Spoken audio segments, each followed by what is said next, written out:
The year is ke-1939. The world teeters on the brink of a new kind of war. A war that will be decided not just by armies clashing on the ground, but by a king of the battlefield, air power. In the skies over Europe, a deadly ballet is about to begin, and the dancers are some of the most legendary aircraft ever built. Imagine the sound, the salty roar of a Rolls-Royce Merlin engine as a British Spitfire peels away, its elegant elliptical wings carving through the clouds. This wasn't just a machine, it was a symbol of defiance, the last line of defense against an overwhelming force. For the pilots of the RAF, the Spitfire was their trusty steed, a nimble, deadly fighter that could turn on a sixpence and climb like a homesick angel. In the desperate days of the Battle of Britain, it was the Spitfire, alongside its rugged partner, the Hawker Hurricane, that held the line and saved the nation. Across the channel, their nemesis prowled the skies, the German Messerschmitt Bf K-109. It was a lean, mean-killing machine, the spearhead of the Luftwaffe Blitzkrieg. With its powerful Daimler-Benz engine and the cannon firing through the propeller hub, the 109 was a formidable opponent. German aces, men like Adolf Galland and Werner M. Elders, racked up astonishing victory counts at its controls. The Bf-109 was more than just a fighter. It was an instrument of terror, a symbol of the seemingly unstoppable German war machine.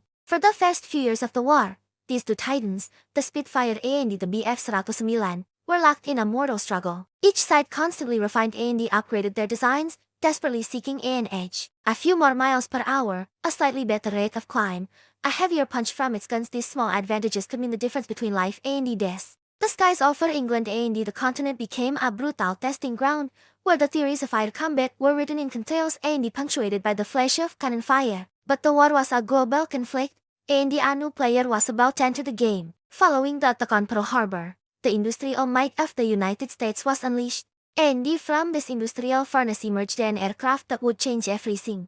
The North American P-51 Mustang. Initially designed for the British, the Mustang was a good plane, but it wasn't a great one, until a stroke of genius. Engineers decided to pair the sleek American airframe with the legendary British Merlin engine. The result? Absolute perfection. The P-51 Mustang could fly higher, faster, and farther than any other single-engine fighter of its day. It was the long-range escort fighter the Allies had been dreaming of. Now, American bombers could fly deep into the heart of Germany, protected every step of the way by their lethal friends. The Mustang swept the Luftwaffe from the skies, systematically dismantling Germany's ability to wage war. It was beautiful, powerful, and utterly dominant. For bomber crews, the sight of a Mustang squadron was the most beautiful sight in the world. For German pilots, it was a silver-tailed nightmare. Air power wasn't just about dogfights. The war saw the rise of the strategic bomber. Massive formations of American B-17 flying fortresses and B-24 Liberators and British Lancaster bombers darkened the skies over enemy territory. Their mission was to cripple the enemy's industrial heartland,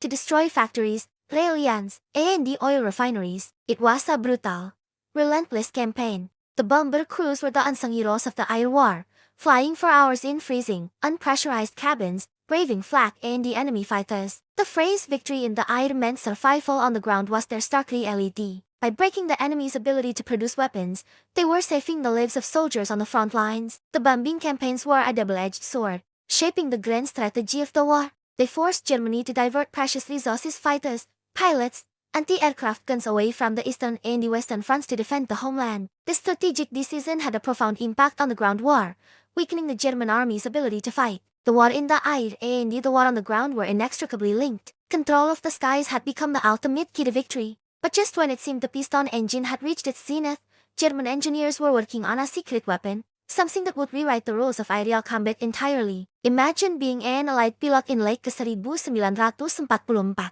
You're flying your Mustang, the king of the skies, when something streaks past you as if you were standing still. There's no more propeller, just a trail of smoke and a strange, high-pitched whistle. You've just encountered the Messerschmitt Me-262, the world's first operational jet fighter. It was a quantum leap in technology, over 100 miles per hour faster than anything the Allies had. Armed with 4 powerful 30mm cannons, it could obliterate a heavy bomber in a single pass. For the pilots who flew it, it was like touching the future. For the Allied airmen who faced it, it was a terrifying ghost. The Me-262 represented a desperate, last-ditch effort by Germany to turn the tide. Ultimately, the Me-262 arrived too little, too late. Plagued by engine problems, fuel shortages, and the constant attacks on their airfields, not enough of them were produced to make a strategic difference, but the message was clear.